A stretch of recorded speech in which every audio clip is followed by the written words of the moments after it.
cost of living is a plank in every platform. Each side says it can bring it down. From the Industrial Revolution to industrial turmoil, elections have defined the nature of the economy. The average man hasn't got the full election fever yet, but the temperature's rising. From Thatcher to Blair to austerity.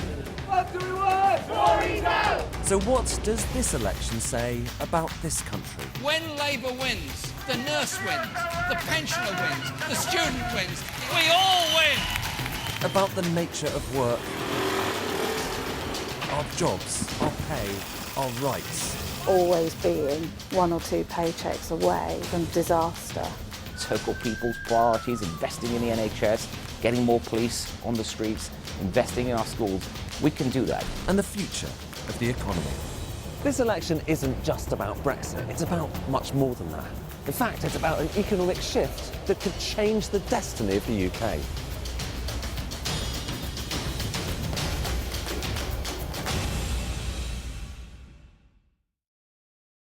What do we do? Stand up, fight back! Fast food workers are under attack! What do we do? Stand up, fight back! Downing Street earlier this month. Low-paid fast food workers demonstrate. If we don't get it, shut it down! If we don't get it, shut it down! They want higher pay and more rights. The fight back against precarious work and 0 hours contracts writ large. But coming alongside a general election, there is an added urgency. I'll invite you into number 11. And Labour's Shadow Chancellor says he wants to tip the balance from the bosses to the workers from day one. In that first budget, we need to ensure that we put money into people's pockets and lift people out of poverty and give them standard of living. So the £10 an hour, real living wage. We've got emergency reforms of universal credit that we want to bring forward as well to tackle poverty and start introducing a real safety net. And then we start looking at our infrastructure investment plans. Here in his offices, John McDonnell has spent the past few years preparing what he hopes will be a revolution, with ideas so radical he thinks they could change the nature of this country altogether. How do we trigger that investment alongside the public investment? But how much of this is just retro-socialism?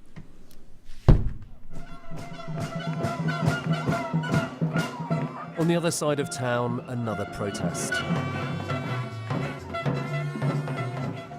Support staff demonstrating against their bosses. It's a similar story. Low pay, not enough rights or recognition.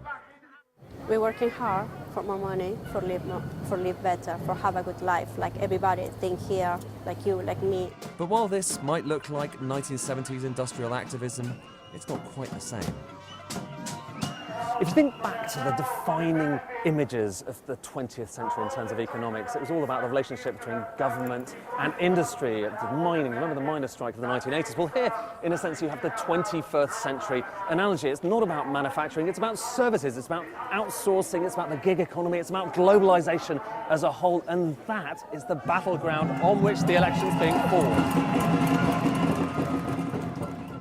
So while in the 80s everyone recognised the battleground between right and left, these days it's become a grey area. For the Tories too are proposing an increase in the minimum wage, taking it beyond even where Ed Miliband wanted it a few years ago.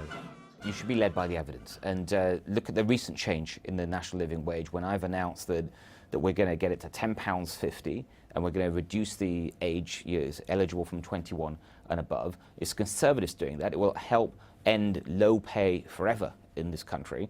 There's been an evolution and policies that traditionally might have seen very much of the left, whether that's kind of, living wages, whether that's caps on energy prices. They are now at the heart of your manifesto and your policies, which is, it's an interesting shift, isn't it? Well, based on evidence, there are new things that we're doing to support the British people, but at the same time our basic approach, that is sound public finances, supporting free enterprise, supporting entrepreneurs, none of that has changed. And you contrast that today with Labour, it's black and white. Except it's not quite. Ask John McDonnell. Those are all marquee Labour Party policies, but they're also now marquee Tory Party policies, aren't they? They've shifted onto your ground, haven't they?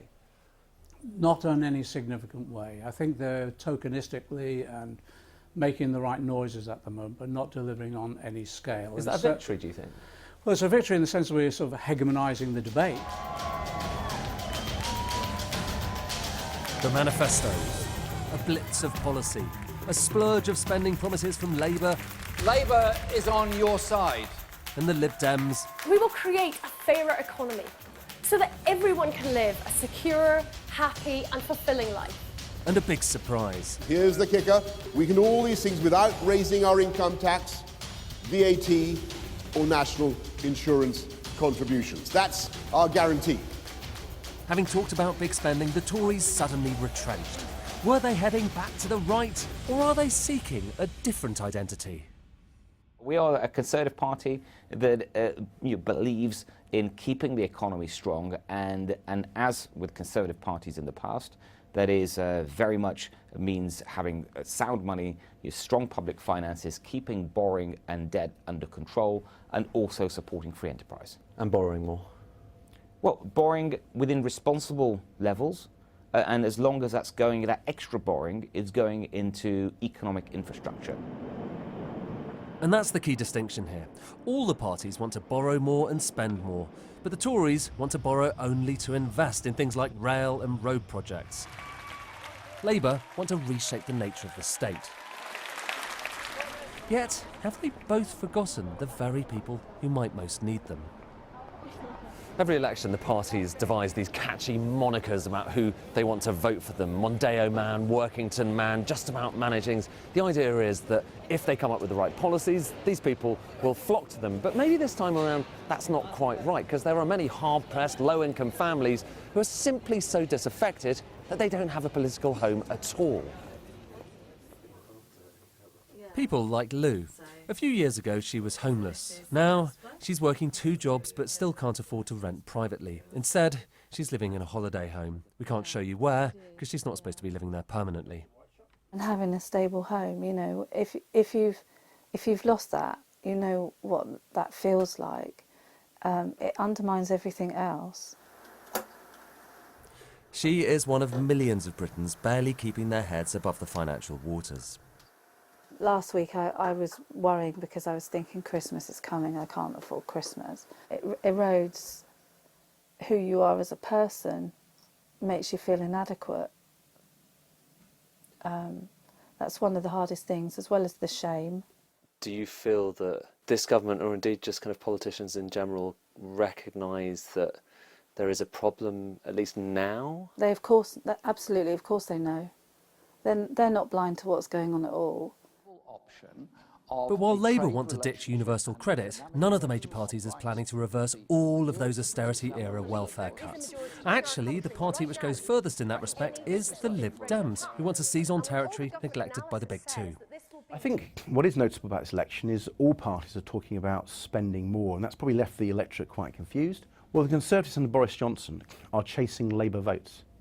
They're chasing those seats in the Midlands and the North. Basically, you've got a choice of a party that believes in free trade, that believes in markets, the Liberal Democrats, or you've got the Conservative Party who wants to put up trade barriers, who wants to pull us out of markets, and you've got the Labour Party who've gone to the left, who believe the state should run everything.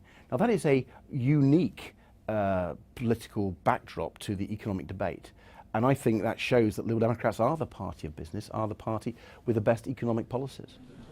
Business, for a long time a key constituency for all the parties, feels more ignored than ever.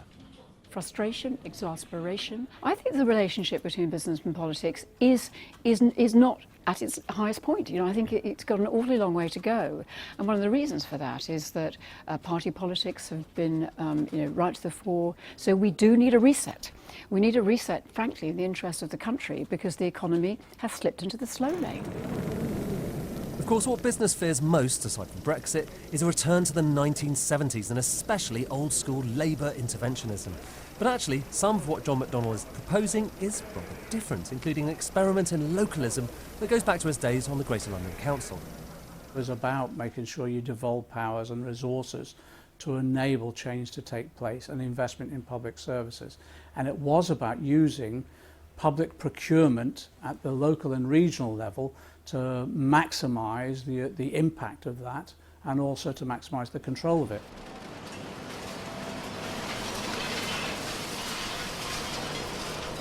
To see what that means, consider what they're doing here in Preston, where work is underway to renovate the marketplace in the centre of town. Those diggers are from a local firm, the workers are local workers. And that's not a coincidence, it's the whole point. The council tries to procure work from nearby businesses, which isn't the way it used to be. So it would have been the kind of the big names, yeah, taking money, and it wouldn't necessarily have stayed in the community. Yeah, it would have been filtered out of the community, but also a lot of the local people who are now working in these jobs, potentially they might have been brought from outside.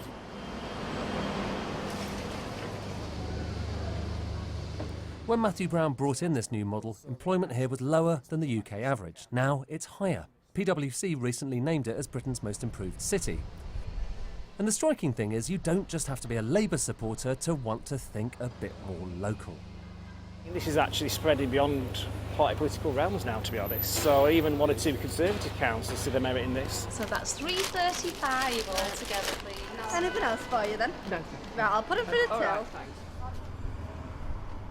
That consensus, with the new ideas shared by all the parties, whether it's more localism, the minimum wage, or more investment spending, means this election isn't quite as stark as you might have thought. The conventional wisdom says there's never been as big a divide between the major parties as there is at this election. But what if that isn't quite right? Because while it's certainly true Labour has shifted quite a long way to the left, look at the Tories. In economic terms, you've got more spending, more borrowing, more intervention. They've gone in that direction too.